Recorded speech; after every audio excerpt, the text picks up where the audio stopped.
There is a certain peace to a night ride. The heavy traffic dies off, the air cools down, and it feels like it is just you, your engine, and a stretch of empty blacktop. But this chart reveals a grim reality.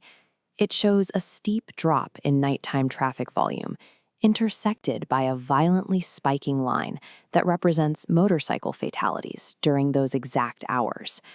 Nearly 48% of rider deaths happen between 6 in the evening and early morning. This high fatality rate stems from a breakdown in human biology that occurs every evening. Our eyes are adapted for daylight. In the dark, our vision is forced to shift into a twilight physiological state, known as the mesopic range. In this mesopic state, your contrast sensitivity plummets. Subtle differences in shading disappear, meaning a dark-clad pedestrian or a massive pothole effectively camouflage into the dark asphalt.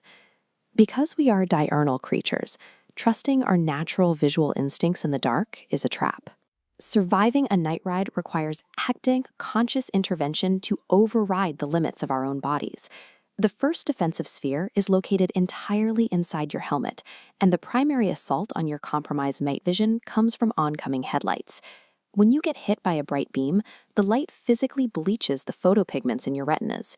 Depending on your age and whether you have nearsightedness, it can take up to 25 seconds for your eyes to fully recover their focus. At highway speeds, waiting 25 seconds for your retinas to catch up means you are traveling for hundreds of feet essentially blind. To counter this lag, optometrists recommend the thumb-to-distance focal shifting drill. By actively practicing shifting your visual focus from your thumb extended at arm's length to a distant object, you can train your eyes to process visual data and recover faster after a flash of glare. Beyond the physical lag, there is a severe psychological threat: target fixation. Humans are hardwired as predators with binocular vision, meaning our panic reflex forces us to lock both eyes dead onto a sudden threat in our headlight beam. The physics of a motorcycle dictate that the bike goes exactly where your eyes are locked. Staring at the deer means steering directly into it. Surviving requires you to consciously fight millions of years of evolutionary panic. You have to snap your vision away from the obstacle and focus exclusively on the escape route. Moving outward from your body, the second sphere of survival is the machine itself, starting with the immediate physical barrier, your visor. A perfectly clear visor is mandatory. Even microscopic scratches catch the scattered light from oncoming traffic, refracting it into massive, blinding starbursts that completely erase your field of view. Then there is your own lighting. Stock halogen bulbs burn dim and yellow, leading many riders to drop in brilliant daylight white LEDs to improve contrast. But buying a cheap, flat LED chip and dropping it into a standard halogen housing actually violates Federal Motor Vehicle Safety Standard 108. This cross-section schematic explains why it is illegal. Halogen housings are precision-engineered to reflect light from a round filament. When you insert a flat LED chip, the light reflects at the wrong angles, projecting uncontrolled, blinding glare straight into the eyes of oncoming traffic. The only safe, street-legal solution is replacing the entire assembly. A DOT-approved integral beam unit is built specifically for LED light patterns, directing the beam path into a strict horizontal cutoff line that keeps the light exactly where you need it. Upgrading your hardware requires strict mechanical compliance. Better illumination accomplishes nothing if you blind the drivers hurtling toward you in the dark. The final sphere of survival encompasses the physical road surface and the invisible threats waiting outside your headlight cone. Look at this top-down schematic of a traffic lane. It breaks the lane down into the 3-zone rule: left, center, and right.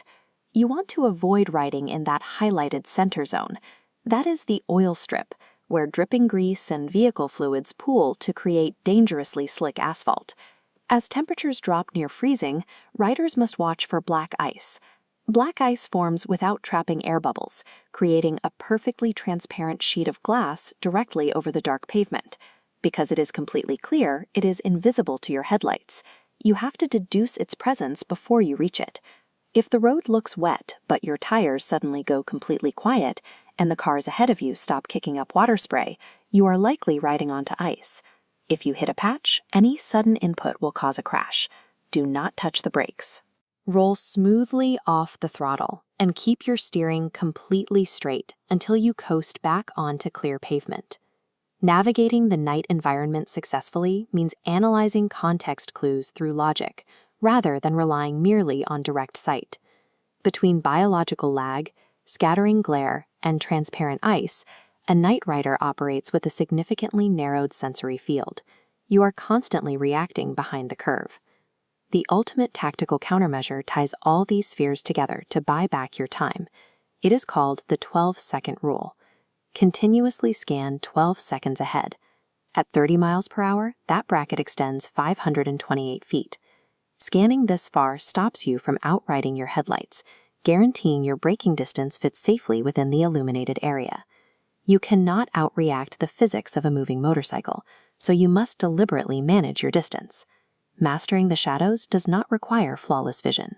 It requires systematically extending your horizon, consciously overriding your panic reflexes, and rigorously maintaining your machine to outsmart the dark.